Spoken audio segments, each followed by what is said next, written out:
Sir, how could the community as a whole collectively build economic power in a period right now where it's just stagnation? Well, first of all, what we should look at is where are we right now? Our GDP really isn't growing. Our population is shrinking.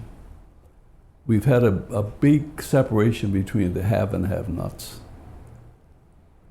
The world is in a funk because of COVID, and we are sort of groping around to try to look at how we survive.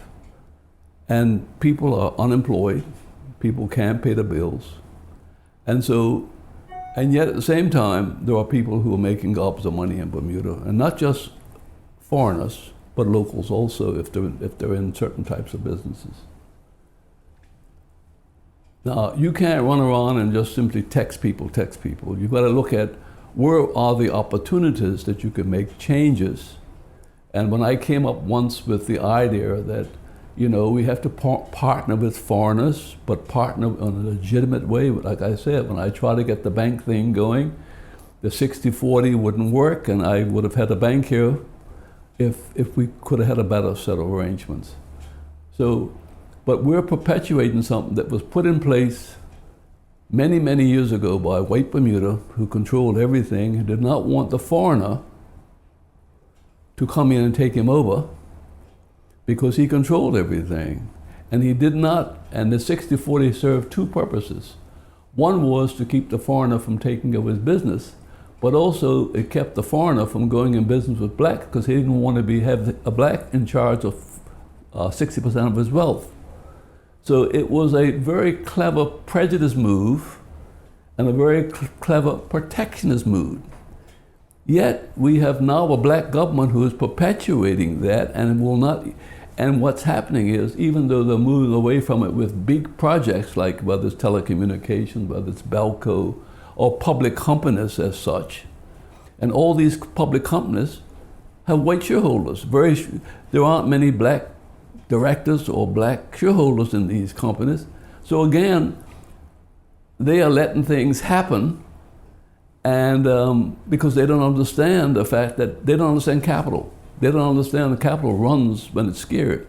And what's happening is, when they're selling these things off, they're running with their capital. So the end result is it can get harder and harder for the banks to facilitate financing of projects in Bermuda and to encourage the growth of things. So the end result's going to be is the fact that we're going to see an even greater divide.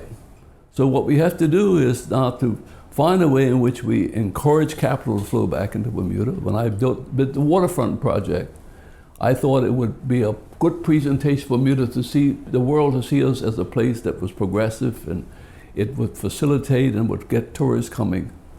I couldn't get the UBP to listen, I couldn't get the OBA to listen, I couldn't get the PLP to listen. Today, if we had that would have been our signature piece for the world. Even when I try to get the Bank of Bermuda to become a building for the hotel and the casino, I did all the design work on it, right? The procrastination caused it now to be used as an office block, which was the center core of the development of the waterfront. So somehow or the other, we say we want black power, but what is black power? Is it black power to preserve white power? Because I don't see black power preserving or doing anything for black power, economic power.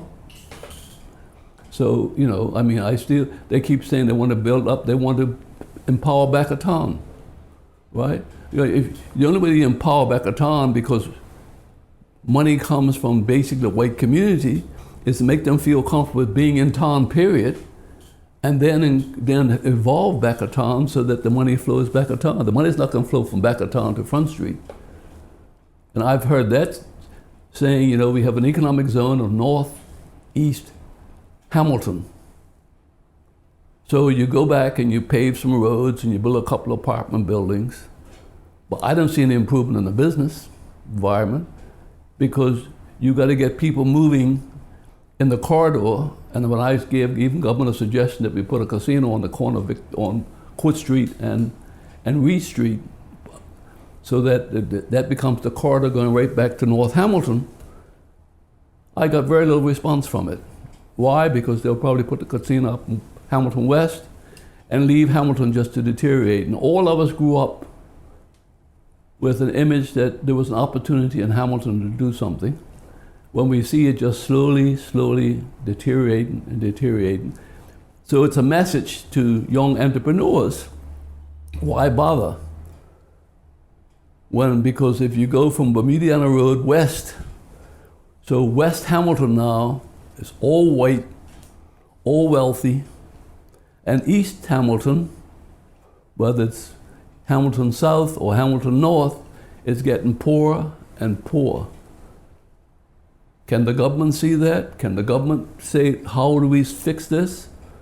So we need some big fixes in order to make Bermuda work for everybody. I agree. And then employment then comes there. There's not any employment up West Hamilton for most Bermudians. They don't have the skills. And the cleaning companies, they're not hiring Bermudians to do the jobs. Look who's working for them. Look at the restaurants. Look who's working for them. So what is it that's up West Hamilton for the black community or poor white Bermudians? Those who make money and and black Bermudians who keep very quiet about their wealth and their position. But what is it doing for the average person, black or white? Very little. And we're Hamilton itself that used to employ these people and give them opportunities and so forth. That has been diminished.